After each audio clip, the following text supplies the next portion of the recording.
बहुत सारे वीडियोस आने वाले हैं बहुत ही जल्दी। आज मैं बातें करूंगी मार्केटिंग रिसर्च की। जी हाँ, MR जिसको आप MBA में मैनेजमेंट में बहुत बार पढ़ते हैं। और मार्केटिंग मैनेजर्स जो हैं, मार्केटिंग रिसर्चर्स जो हैं हमारी इंडस्ट्री में, ज़रूरी नहीं है वो सिर्फ कॉर्पोरेट्स में काम करते हैं जो मार्केटिंग रिसर्चर्स हैं। आप लोग एनजीओज में भी काम करते हैं, आप लोग गवर्नमेंट सेक्टर में भी हैं, आप स्कूल में भी हैं, कॉलेज में भी हैं, यूनिवर्सिटी में भी हैं, आप हर जगह है। देखो, बिना रिसर्च के, बिना डेटा को कलेक्ट किए आप कुछ भी एनालिसिस नहीं कर सकते हो।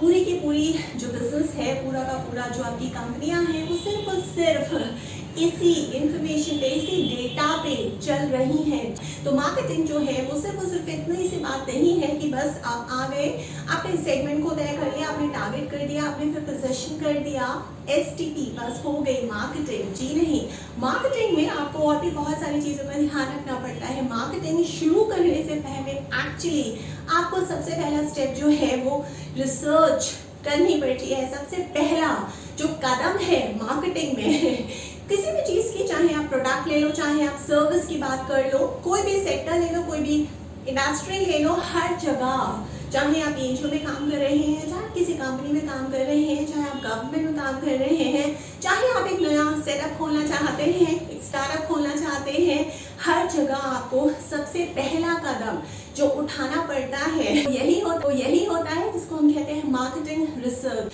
जिसमें आप एक सर्वे बनाते हैं, एक क्वेश्चनर बनाते हैं, जिसमें बहुत सारे सवाल रखते हैं। अब सबसे बड़ा सवाल ये है कि ये जो क्वेश्चनर बन रहा है या ये जो सर्वे बन रहा है, अलग अलग प्रोडक्ट्स को आगे बेचने के लिए या बनाने के लिए, एक नई इनोवेशन को सामने लाने के लिए, कंज्यूमर को अपना माल बेचने के लिए या सर्विसेज को मार्केट में उतारने के लिए, एक नए मार्केट में या एक नए रीजन में, या अपने पहले से ही जो आपके प्रोडक्ट और सर्विसेज मार्केट में बिक रहे हैं, जिनका अपना खुद का मार्केट शेयर है, अब आप चाहते हैं कि इन्हीं प्रोडक्ट्स और इन्हीं सर्विसेज को आप और ज्यादा ग्रो करें, इनका जो शेयर है उसे और ज्यादा बढ़ा दें, तो उसमें भी मार्केटिंग रिसर्च जो है वो सबसे पहला कदम होगा। सारे के सारे मार्केटिंग स्ट्रैटेजिस्ट का भी है। आजकल मेरे पास बहुत सारे मार्केटिंग के स्ट्रैटेजिस्ट आ रहे हैं जो मेरे साथ बैक टू बैक सेशंस को बुक कर रहे हैं।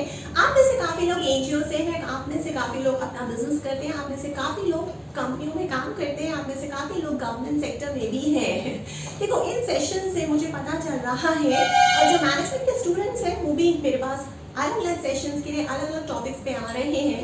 अलग अलग लेवल ऑफ हायरार्की पे आप सब हैं। कोई एसोसिएट है किसी कंपनी में या किसी सेक्टर में, कोई मैनेजर है, कोई सीनियर मैनेजर है, कोई इंटर्न है। देखो, बात ये नहीं है कि आप किस लेवल ऑफ हायरार्की पे हैं, बात ये है कि जो भी चीज़ आप अप्लाई कर रहे हैं, जो भी चीज़ आप इस्तेमाल में ला रहे हैं, वो चीज़ आपको सही तरीके से आनी चाहिए इस्तेमाल में लाना। और सही तरीके से इस्तेमाल में लाना आप तभी कर पाएंगे जब आपने उसको सही तरीके से समझा होगा।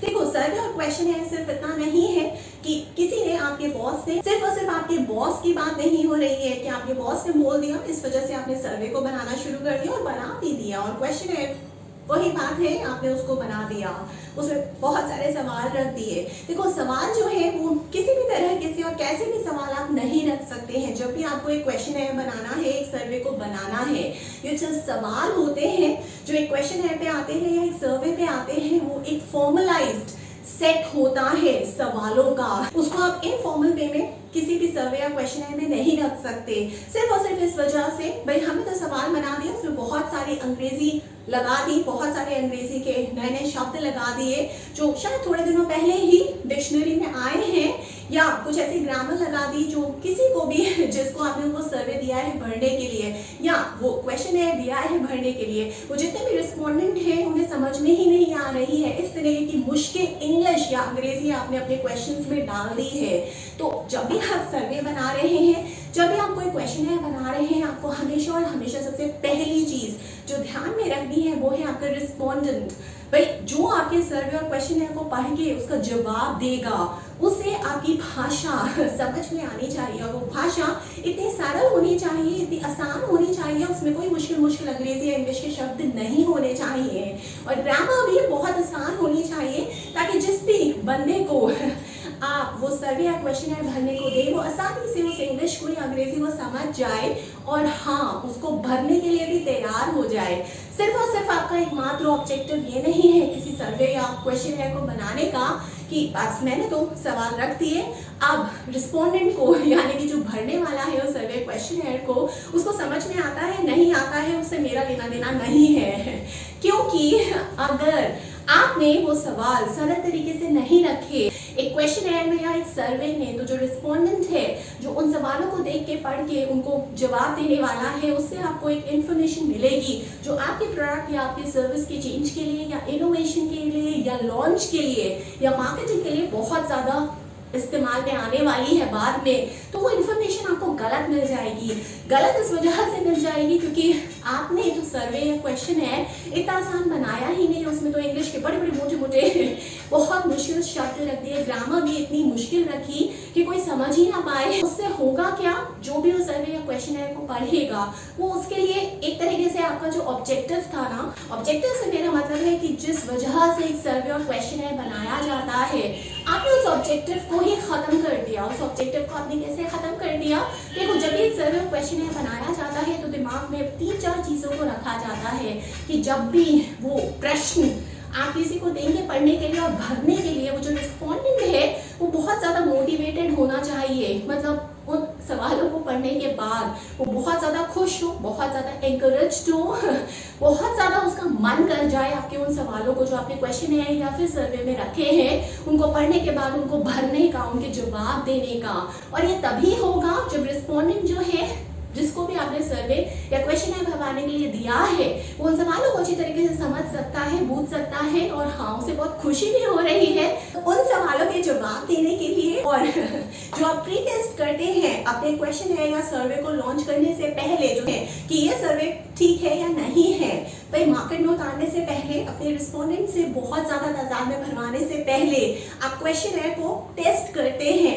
लॉन्च करने से पहले उसको बोला जाता है प्री टेस्ट। तो ये जो आप प्री टेस्ट करते हैं इसमें जो आपके रिस्पोंडेंट हैं उन्हें समझ में आ जाता है और वो बहुत ज़्यादा खुश हो जाते हैं, उनका बहुत मन करता है, वो अंदर से बहुत ज़्यादा उत्साहित होते हैं और उत्तेजित होते हैं आपके सारे सवालों के जवाब देने के लिए, और वो भी सही। ऐसा ना हो कि आपने ऑब्जेक्टिव इसका सर्वे या क्वेश्चन का खत्म ही कर दिया।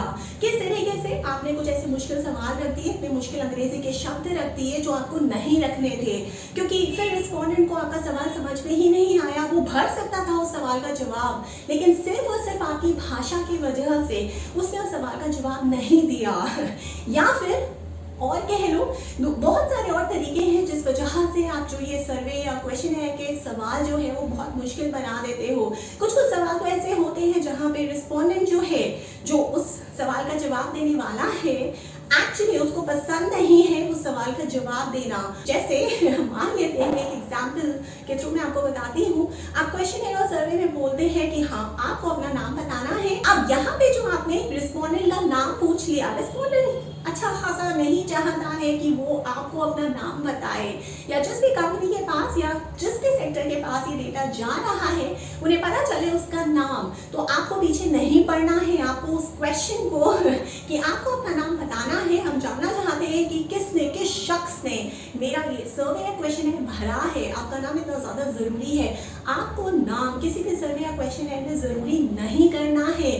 बहुत सारे ऐसे सवाल होते हैं जिनका जवाब आपको पहले से ही समझना है और पूछना है कि आपको वो सवालों को जो है वो ज़रूरी नहीं करना है, मैंडेटरी नहीं करना है भरने के लिए रिस्पोंडेंट्स के द्वारा।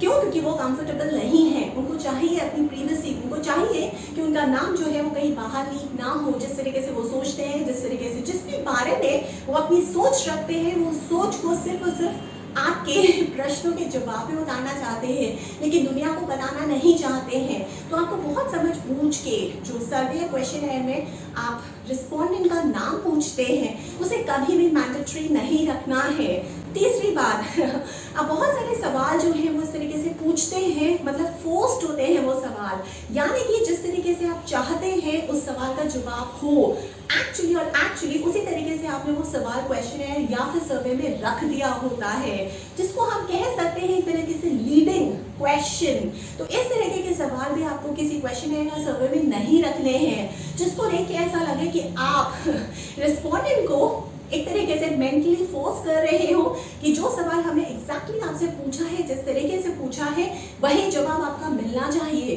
कुछ कुछ सवालों में सीधा जवाब भी छुपा होता है। ये बहुत सारी गलतियां हैं जो मार्केटिंग रिसर्चर्स करते हैं और फिर इस तरह के गलतियों के वजह से ही जो आपके सर्वे या क्वेश्चनर के जवाब आते हैं, उसे जो डेटा एनालिसिस होती है वो बिल्कुल खराब होती है, फ्लॉप हो जाती है। और फिर उस डेटा एनालिसिस को आप इस्तेमाल भी करते हैं तो बिजनेस में कोई भी रिजल्ट नहीं आता है, कुछ भी नहीं होता है इस प्रोडक्ट के लॉन्च से या सर्विस के लॉन्च से। या अगर आप उसी एनालिसिस को किसी चेंज में इस्तेमाल करते हैं, किसी प्रोडक्ट के या किसी सर्विस के, तो वो सारा का सारा जो चेंज है वो फ्लॉप हो जाता है। तो ऐसी गलती आपको कभी भी नहीं करनी है। हमेशा और हमेशा याद रखो, ऐसे सवाल मत करो जो सवाल किसी रिस्पोंडेंट को पढ़ने में मजा ना आए। वो सवाल जो मुझे ऐसा लगे कि आपने फोर्स मुझे कर रहे हो, मुझे उस सवाल का जवाब देना ही देना है, बल्कि मैं नहीं चाहती उस सवाल का जवाब देना। बहुत सारी अलग भाषाएं और तरीके होते हैं उसी सवाल को, जिस सवाल को आपको सच में आप चाहते हो कि रिस्पोंडेंट को इस सवाल का तो जवाब देना ही है, उसकी भाषा आपको इस तरीके से चेंज करनी है ताकि रिस्पोंडेंट को ऐसा लगे ही ना कि आप उन्हें मेंटली फोर्स कर रहे हो सवाल का जवाब देने के लिए। ये एक, मैं कह सकती हूँ, एक आर्ट है, एक विद्या है जो आपको सारे मार्केटिंग रिसर्चर्स को, जितने भी मार्केटिंग स्ट्रैटेजिस्ट है, उन्हें सीखनी पड़ेगी। सबसे बड़ी बात यह है कि जब भी आपने एज अ मार्केटिंग रिसर्चर कोई भी क्वेश्चन है या कोई भी सर्वे बना दिया है तो सबसे कम, बहुत कम आपका रिस्पॉन्स एरर होना चाहिए। अब ये रिस्पॉन्स एरर का मतलब क्या है? रिस्पॉन्स एरर का यहाँ पे मतलब है कि जिस भी रिस्पोंडेंट को आपने अपना सर्वे या क्वेश्चन भरने के लिए दिया है, वो ऐसा ना हो उन्हें डर लग रहा है कि कहीं उनकी इन्फॉर्मेशन कहीं बाहर आप लीक ना कर दें अपने सर्वे या क्वेश्चन के जरिए, या फिर एक ऐसा सवाल जो उन्हें लगता है कि उन्हें उसका जवाब नहीं देना चाहिए, आप उन्हें फोर्स कर रहे हैं और आपने वो सवाल अपने सर्वे या क्वेश्चन में मैंडेटरी में बना दिया है कि आपको इस सवाल का जवाब देना ही देना है। तो वो उस सवाल के जवाब में जिसको वो चाहते नहीं है देना, सिर्फ और सिर्फ आपकी लैंग्वेज की वजह से, क्योंकि आपने उसे सही तरीके से सरल शब्दों में और ऐसे शब्दों में नहीं रखा है, नहीं पिरोया है अपने सवालों में सर्वे और क्वेश्चन के, जो किसी दूसरे को अच्छी लग सकती है।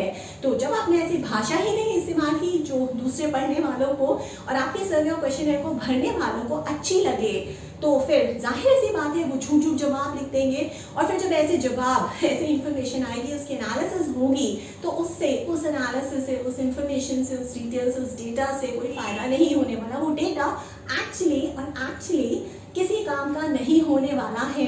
तो यहाँ पे आपने समझा कि रिस्पॉन्स एरर जो है वो और कुछ नहीं है, बल्कि यही 3-4 चीजें हैं कि जब कस्टमर का मन नहीं कर रहा है, या पोटेंशियल कस्टमर का मन नहीं कर रहा है, या फिर रिस्पोंडेंट का मन नहीं कर रहा है, जो आपका सर्वे भरने वाले लोग हैं उनका मन नहीं कर रहा है आपके सवालों के सही जवाब देने का। उन्होंने झूठ झूठ जवाब दे दिए, वो बहुत ज्यादा खुश या बहुत ज्यादा उत्साहित उत्तेजित नहीं है इस क्वेश्चन या सर्वे के जवाबों को देने में। वो बस सिर्फ इस वजह से भर रहे हैं क्योंकि शायद वो आपको जानते हैं, या शायद आप उनको और ज़्यादा फोर्स कर रहे हैं। और वैसे भी कुछ सवालों के जो बाकी उन्होंने जवाब दिए हैं वो वैसे भी सही नहीं है। क्यों सही नहीं है? वो चाहते नहीं थे उन सवालों के गलत जवाब देना, लेकिन जो आपकी अंग्रेजी और इंग्लिश की भाषा है वो उन्हें समझ में ही नहीं आई।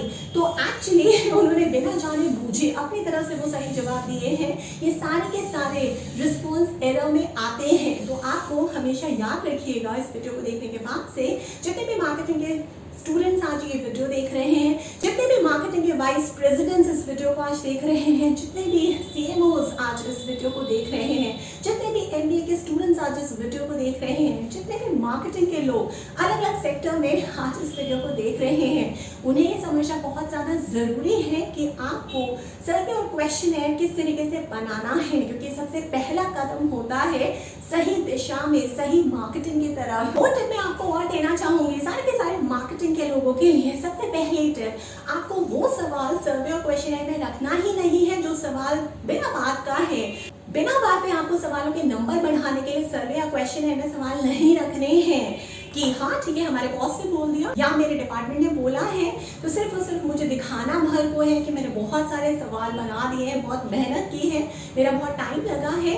ये ऐसा नहीं करना है क्योंकि अगर आपने ज़बरदस्ती का कोई सवाल अपने सर्वे या क्वेश्चन में रखा है, उस सवाल जिस सवाल का कोई मतलब ही नहीं बनता था, ये गलत प्रैक्टिस है। इस तरीके का कोई भी सवाल जिससे किसी भी तरीके की इंफॉर्मेशन या डिटेल नहीं आ रही है और अगर आप ज़बरदस्ती रख रहे हैं अपने सर्वे या क्वेश्चन में जो मार्केटिंग रिसर्च में इस्तेमाल होने वाला है, तो वो सवाल एकदम वहाँ उस सर्वे या क्वेश्चन में रखने का कोई मतलब नहीं है। ये गलत प्रैक्टिस है। इस तरीके से आपको नहीं करना है। अगर आपको एक बहुत ही उम्दा सर्वे बनाना है या क्वेश्चन बनाना है अपनी मार्केटिंग के लिए, अपनी रिसर्च के लिए, तो हमेशा और हमेशा सिर्फ वही सवाल रखिए जो सच में ज़रूरी है, जिन्हें रखना बहुत ज़्यादा ज़रूरी है। अगर उन्हें नहीं रखा तो काम नहीं चल पाएगा। और यही सही प्रैक्टिस है, चाहे आप एनजीओ में काम कर रहे हैं, चाहे आप किसी कंपनी में काम कर रहे हैं, चाहे आपका खुद का बिजनेस है, चाहे स्कूल में है, कॉलेज में है, यूनिवर्सिटी में है। और दूसरी टिप जो मैं सारे के सारे मार्केटिंग लोगों को आज इस वीडियो के जरिए देना चाहूँगी वो ये है कि कभी कभार आपका मन करता है कि चलो सर्वे में या क्वेश्चन में क्या चाहता है, टाइम हमारे पास कम है और इतना समय नहीं है हमारे पास कि अलग अलग सवाल बनाएं, क्योंकि हमें इन्फॉर्मेशन तो इस सवाल से एक ही चाहिए ना। तो हम ऐसा करते हैं कि एक ही लाइन में 4-5 सवाल पूछ बैठते हैं। चलो ठीक है, 3-4 सवाल हम नहीं पूछ सकते हैं, ये हमने मैनेजमेंट में पढ़ा है। एक ही सवाल में अगर आप 3-4 सवाल पूछ रहे हैं किसी भी सर्वे या क्वेश्चन में, तो ये भी गलत प्रैक्टिस है। आपको ऐसा नहीं करना है। भले इन्फॉर्मेशन एक ही है, एक ही आपको जवाब चाहिए, बहुत सारे उसके लिए सवाल बहुत बार बन जाते हैं सर्वे या क्वेश्चन में, तो कभी इस बात से हिचकिचाइएगा मत कि एक इन्फॉर्मेशन निकलवाने के लिए आपको 4 या 5 अगर सवाल बनाने पड़ रहे हैं, तो क्या ये सही प्रैक्टिस है या गलत प्रैक्टिस है? ये सही प्रैक्टिस है। अगर एक डिटेल के लिए, अगर एक इन्फॉर्मेशन के लिए, अगर एक जवाब के लिए, बहुत बार ऐसा होता है मार्केटिंग में कि आपको 4 या 5 सवाल बनाने पड़ जाते हैं या उससे ज़्यादा भी बनाने पड़ जाते हैं, लेकिन इसका मतलब ये नहीं है कि आप वो जो 4 और 5 सवाल बना रहे हैं सिर्फ एक इन्फॉर्मेशन निकलवाने के लिए, एक जवाब निकालने के लिए कस्टमर से या रिस्पोंडेंट से या उन लोगों से जो आपका सर्वे या क्वेश्चन भरने वाले हैं, तो आप एक ही सवाल में 4-5 सवाल रख दें। जी नहीं, अगर आप ऐसा करते हैं तो ये गलत प्रैक्टिस है। इस तरीके से आप जिसके भी सामने अपना सर्वे या क्वेश्चन पेश करेंगे कि भाई इसको भर दो, ये बंदा जो है, जो बंदी है, वो आपके क्वेश्चन या सर्वे को नहीं समझ पाएगा। वो बहुत ज़्यादा कंफ्यूज हो जाएगा कि मैं पहले सवाल का जवाब दूँ या दूसरे सवाल का जवाब दूँ। जनरली हमारी जो मनस्थिति है वो क्या कहती है, किसी के पास भी आज इतना वक्त तो है नहीं, वो पहला सवाल देखेगा, बस वो उसी को पढ़ के बाकी 2-3-4 जितने भी आपने उसी सवाल में और सवाल ऐड किए हैं उन सबको भूल जाएगा और सिर्फ पहले सवाल का जवाब दे देगा। और उससे क्या होगा, जो आपका जवाब है वो गलत हो जाएगा। इसको मैं एक एग्जाम्पल के थ्रू समझाने की कोशिश करती हूँ। जैसे मान लो आपने एक ही सवाल में 2 सवाल रख दिए, जैसे Do you think Coca-Cola is a tasty and refreshing soft drink? तो सवाल जो आपने रख दिया है वो ये है कि Do you think Coca-Cola is a tasty and refreshing soft drink? अब बात ये आई है कि आपने एक ही सवाल में 2 सवाल पूछ लिए हैं, यानी कि अब जो भी आपका सर्वे क्वेश्चन पढ़ रहा है उसे इसका भी जवाब देना है कि क्या कोका-कोला एक टेस्टी सॉफ्ट ड्रिंक है, और उसको इस सवाल का भी जवाब देना है कि क्या कोका-कोला एक रिफ्रेशिंग सॉफ्ट ड्रिंक भी है या नहीं है। सर्वे या क्वेश्चन कभी भी इस मनोस्थिति से बनता ही नहीं है कि ठीक है, जितना आप हमें बनाना चाहते हैं उतना काफ़ी है। आपकी एनालिसिस लगती है कि जिसके भी सामने आप अपना सर्वे क्वेश्चन पेश कर रहे हैं वो हर हालत में आपके हर सवाल का जवाब दे, जिस वजह से आपका जो सर्वे या क्वेश्चन का ऑब्जेक्टिव है सही तरीके से सही इंफॉर्मेशन निकलवाना, ताकि आपके बिजनेस को फायदा हो, ताकि आपकी एनजीओ को फायदा हो, ताकि आपके मिशन को फायदा हो, ताकि आपके वैल्यूज को फायदा हो, ताकि आपके विजन को फायदा हो। ये तभी हो सकता है जब आप ये सारे के सारे ऑब्जेक्टिव्स अचीव करें।